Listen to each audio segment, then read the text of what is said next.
was the legendary quarterbacks in their fourth meeting. Mahomes against Brady. First quarter, Chiefs up 3-0. And Dan Orlovsky, get used to saying Mahomes to Tyreek Hill. What an awesome play call. They get Tyreek Hill one-on-one, the double move, the out and up. Patrick Mahomes holds his eyes on that middle field safety, and he knows he's got speed on a guy that just can't be covered.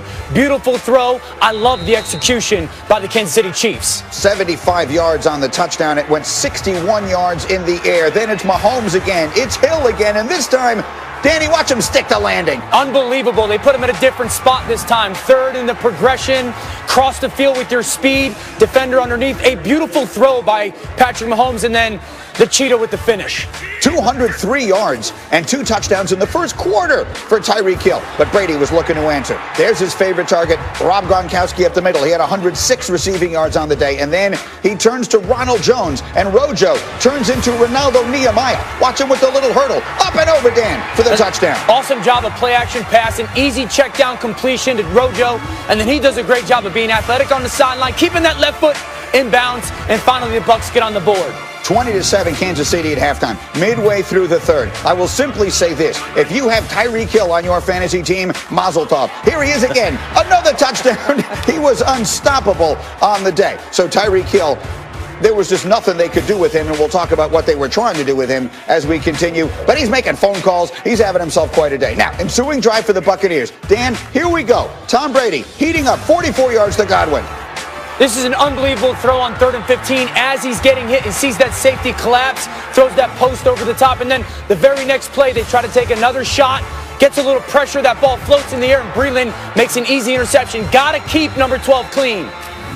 Tom Brady was just dropping back and throwing the ball downfield throughout this entire second half, and sometimes it looked really good, like it did here on a 31-yard touchdown to Mike Evans. Huge play for the Bucs, so it's a 10-point game. Ensuing Chiefs possession. It's 3rd and 17. It's Mahomes. He's back to throw. Oh, he's going to get picked off by Sean Murphy bunting, but wait, the flag comes out. Rex, they're going to call Jason Pierre-Paul. Is it a good call? Yeah, it's a good call. You can't hit the quarterback in the face. Obviously, Bruce Arians doesn't know the rules. Chiefs eventually would punt. Takes more than 6 minutes off the game clock on the drive. Over 4 minutes to go. It's Brady again. It's Evans again. His second touchdown of the day. It's 27-24. So the Chiefs just need to run out the clock. 3rd and 7. They're going to run the ball, right? Yeah, They're going to force Tampa to use their timeouts, right? Not when you have Patrick Mahomes. He finds his favorite receiver to ice it. Tyreek Hill, 13 catches, 269 yards, 3 touchdowns. Chiefs win a thriller. And everybody tried to hand us the Lombardi Trophy in August. You just don't throw guys out there with names. You got to practice. You got to learn to get in sync with each other. That takes time. No, it's just the external noise that when you're losing, that's what you deal with. So, I love playing for the guys that I play with, the coaches, the whole organization's been unbelievable. And I think we just got to go out, and I certainly have to do a better job the last 4 weeks of the year. So appreciate it. Just have a good week. All right, so much to unpack coming out of this game. We will do this in separate chunks. We will talk about the Chiefs and Patrick Mahomes and Tyreek Hill and all of that as we continue. But it does feel coming out of this as though the Buccaneers are the story, Rex, as they continue to struggle. And as you watch this marriage between the coach and the quarterback develop, what are you seeing?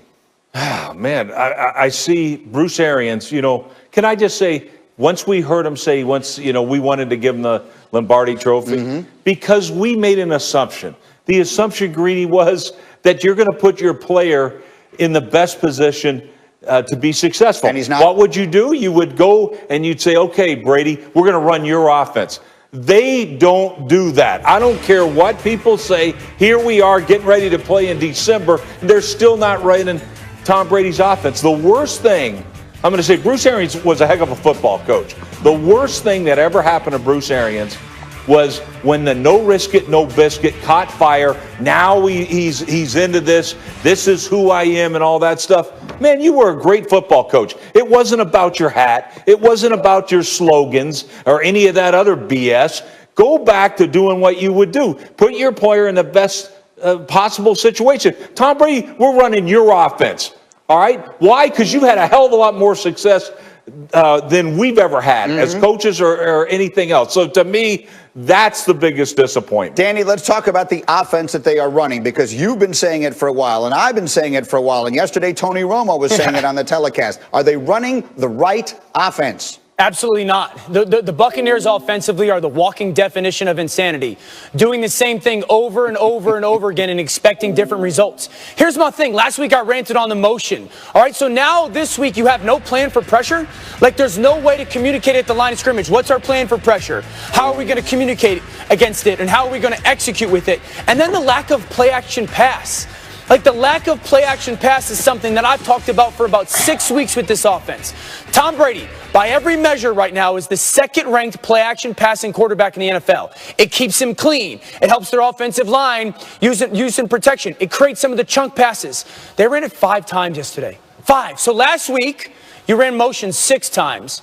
Yesterday, you run play action pass 5 times. He goes 4 for 5, 83 yards in a touchdown. Patrick Mahomes ran play action pass 17 times.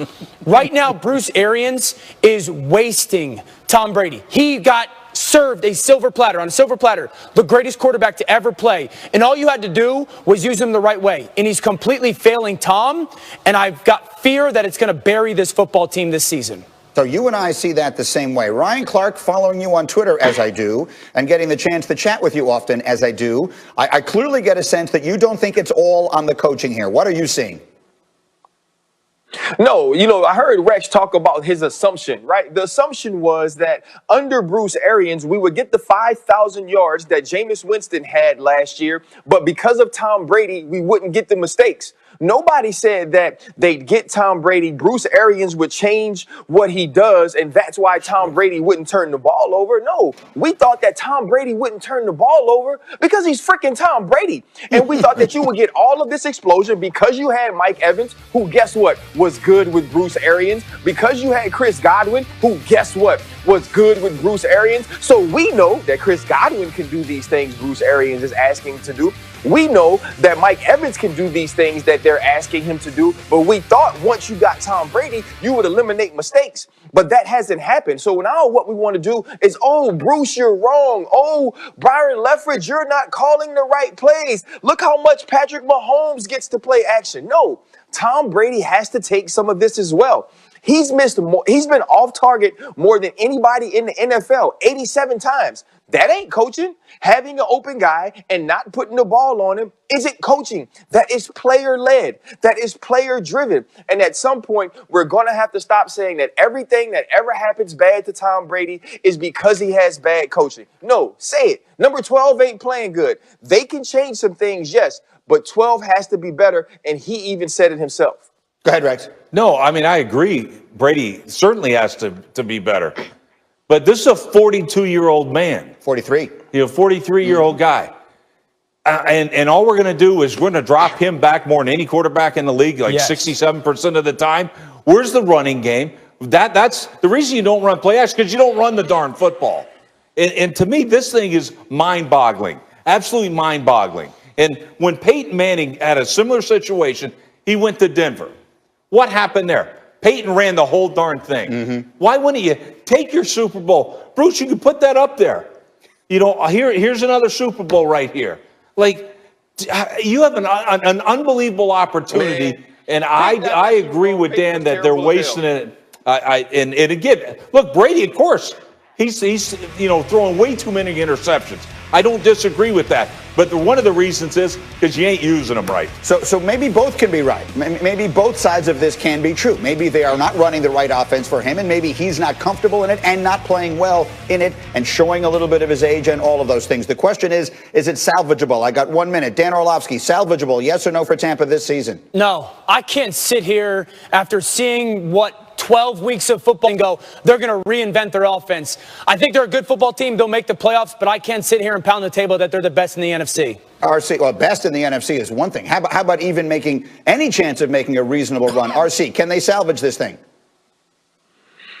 You know, they can salvage it because they have extremely talented players offensively, but it's the defense that bothers me. If they play defense the way that they've been playing the last few weeks, they won't beat anybody in the playoffs. Okay, we will talk much more about that as we continue and about the MVP, Patrick Mahomes, as we go. But speaking of great quarterbacks, if you didn't stay up late last night, here's what you missed. Aaron Rodgers and the Packers taking on the Bears at Lambeau Field. First Packers drive. Rex, look at the time that Aaron Rodgers has. Yeah, are you kidding me? There's that relentless